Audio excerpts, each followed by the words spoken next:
Hello guys, welcome back to the channel. In today's video, I'm going to show you how you can catch the Magma Piranha in Fish Eat game of Roblox Kohana Expansion update. Okay, let's get into it guys. In this Kohana Expansion update, we will need the Magma Piranha to unlock reward. Okay, let me show you. Okay, if you can catch 2 Magma Piranha, you will get Magma Lantern. And I've already catched 1 Magma Piranha. And I'm going to show you guys how you can catch this fish. Okay, basically you just need to go to the Kohana Volcano and you can fish anywhere that you want.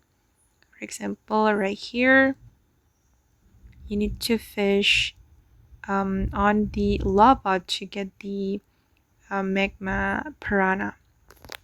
And this is one of the legendary fish. I'm going to show you the fish index. Okay, this one, Magma Piranha. You can catch 1 in 6K.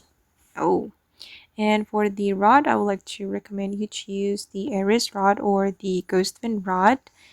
And for the bait, I used the corrupt bait. If you have better bait and rod, of course you can use it, so your opportunity will be bigger in catching the Magma Piranha. Okay guys, and that's all about the Magma Piranha in Fish It game of Roblox Kohana Expansion update. I hope this video will be useful for you. Thank you so much for watching and bye.